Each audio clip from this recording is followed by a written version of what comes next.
بسم اللہ الرحمن الرحیم۔ السلام علیکم ورحمۃ اللہ وبرکاتہ۔ تمام دیکھنے اور سننے والوں کو میرا تہہ دل سے سلام۔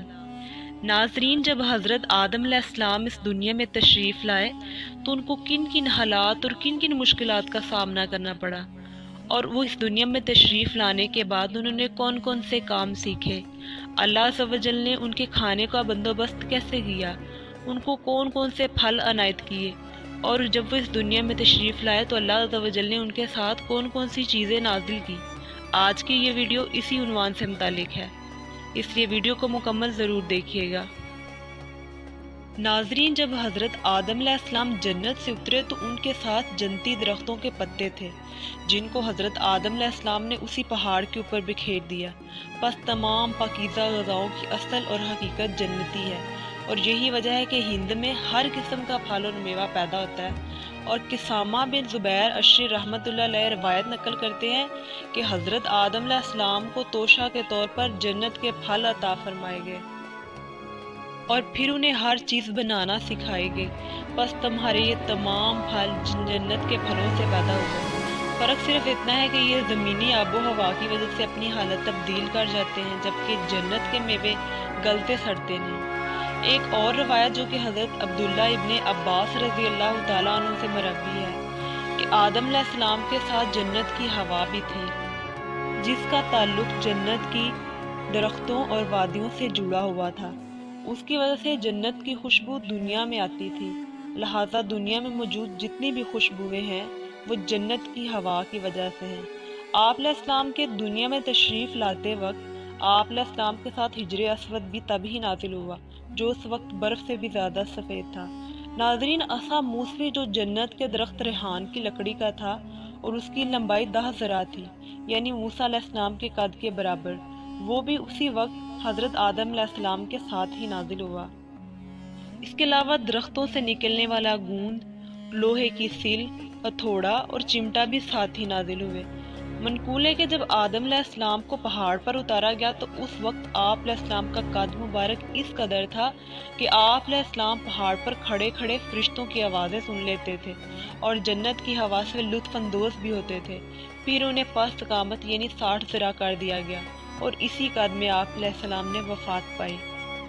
آپ علیہ السلام جب پہاڑ پر اترے تو دیکھا کہ لوہے کی ایک بڑی شاخ پڑی ہوئی ہے جو کہ پہاڑ پر اگی ہوئی تھی۔ آپ علیہ السلام نے جب ہتھوڑا بھی دیکھا تو فرمایا یہ دونوں ایک ہی جنس ہیں۔ ناظرین، یوں آپ علیہ السلام نے ہتھوڑے سے لوہے کو توڑنا شروع کر دیا۔ جب شاخ کمزور ہو چکی تو آپ علیہ السلام نے آگ جلائی اور اسے گرم سرخ کر دیا۔ بعض روایات میں یوں بھی ہے کہ حضرت جبرائیل علیہ السلام آگ لے کر آئے تھے، اور یوں بھی ہے کہ حضرت جبرائیل علیہ السلام نے آگ کو پکڑا ہوا تھا۔ جیسے ہی حضرت آدم علیہ السلام نے آگ کو چھوا تو ان کا ہاتھ جل گیا۔ پوچھا، اے جبرائیل، یہ کیا ماجرا ہے؟ جبرائیل علیہ السلام نے کہا، اب آپ علیہ السلام سے جنتی لباس اتر چکا ہے، اس وجہ سے آپ علیہ السلام کو آگ کی تپش بھی محسوس ہوگی۔ واللہ عالم۔ الغرض آپ نے آگ کی مدد سے لوہے کو پگھلایا اور ہتھوڑے کی مار سے چھری بنائی، جو کہ انسان کی صنعت کاری کا پہلا شاہکار ہے۔ اس کی مدد سے آپ علیہ السلام بہت سے کام کیا کرتے تھے۔ اس کے بعد آپ علیہ السلام نے ایک تنور بنایا۔ ناظرین گرامی، کہا جاتا ہے کہ یہ وہی تنور ہے جو وراثت میں حضرت نوح علیہ السلام کو ملا تھا، اور یہی وہ تنور ہے جس سے طوفان نوح علیہ السلام کے وقت پانی ابلا تھا۔ حضرت آدم علیہ السلام طویل القامت ہونے کی وجہ سے جب جنگلوں میں چلتے تو جانور ان سے ڈرتے تھے، اور یہی وجہ ہے کہ آج تک جانور انسانوں کو دیکھ کر بھاگتے ہیں۔ ایک اور روایت یوں بھی ملتی ہے کہ جب حضرت آدم علیہ السلام زمین پر اترے تو اللہ تعالیٰ نے آپ علیہ السلام کے کھانے کے لیے 30 قسم کے پھل عطا کیے۔ ان میں سے 10 چھلکے والے تھے، 10 گٹھلی والے اور 10 ایسے جن کا نہ ہی چھلکا اور نہ ہی گٹھلی تھی۔ چھلکے والے پھلوں میں اخروٹ، بادام، پستہ، ریٹھا، خشخاش، سیتا سپاری، سیاہ چمکدار بغیر گٹھلی، کھجور، انار اور کیلا شامل تھے۔ گٹھلی دار پھلوں میں آڑو، خوبانی، آلو بخارا، کھجور، بیر، شفتالو، اناب شالور تھے، اور ایسے پھل جو چھلکے اور بغیر گٹھلی والے تھے ان میں سیب، ناشپاتی، انگور، شہتوت، لیموں، کھیرا، تر اور خربوزہ وغیرہ شامل تھے۔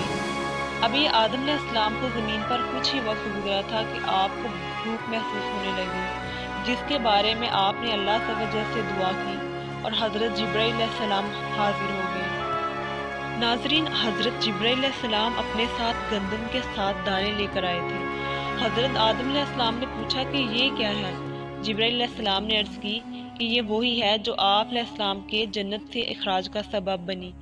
آپ علیہ السلام نے پھر پوچھا میں ان دانوں کا کیا کروں؟ جبرائیل علیہ السلام نے کہا ان کو زمین پر پھیلا دے۔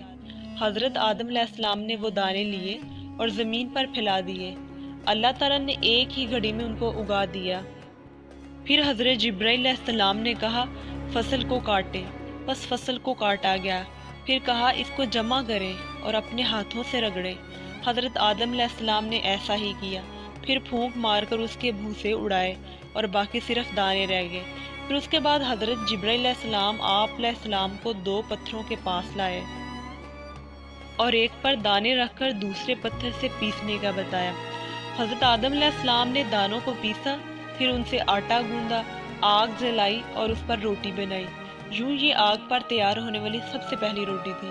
ناظرین، تاریخ طبری میں ہے کہ اللہ تعالیٰ نے فرمایا مجھے میری عزت کی قسم، میں تمہیں ضرور زمین کی طرف اتاروں گا جہاں تم زندگی بھر تلخیاں اور مشقتیں برداشت کرو گے۔ پھر انہیں زمین کی طرف اتار دیا گیا۔ اس سے قبل وہ جنت میں فراخی کے ساتھ کھاتے تھے، مگر اب انہیں ایسی جگہ اتار دیا گیا جہاں کھانے پینے کی اشیاء کی فراخی نہ تھی۔ پھر اللہ تعالیٰ نے انہیں لوہے کی صنعت سکھائی اور کھیتی باڑی کا حکم دیا۔ انہوں نے زمین کو تیار کیا، کھیت کو بویا، پھر اسے سراب کیا، یہاں تک کہ اس کی فصل کٹنے کے وقت کو پہنچ گئی۔ ناظرین، پھر بالترتیب اسے گاہا، چھانا، پیسا، گوندا اور پھر روٹی بنائی اور تب کھائی۔ اور یہ سب کچھ کس نے سکھایا؟ اللہ عز و جل نے۔ ناظرین، اس وقت تک حضرت آدم علیہ السلام اور حوا علیہ السلام کی زمین پر اترنے کے بعد ملاقات نہیں ہوئی تھی۔ ان کی زمین پر پہلی ملاقات سے متعلق مفصل حالات ہم اپنی آئندہ ویڈیو میں پیش کریں گے۔ دعا ہے اللہ پاک ہمیں علم دین سیکھنے اور اس پر عمل کرنے کی توفیق عطا فرمائے۔ ویڈیو پسند آئے تو اس کو لائک کر کے دوستوں کے ساتھ شیئر کریں۔ جزاک اللہ خیر۔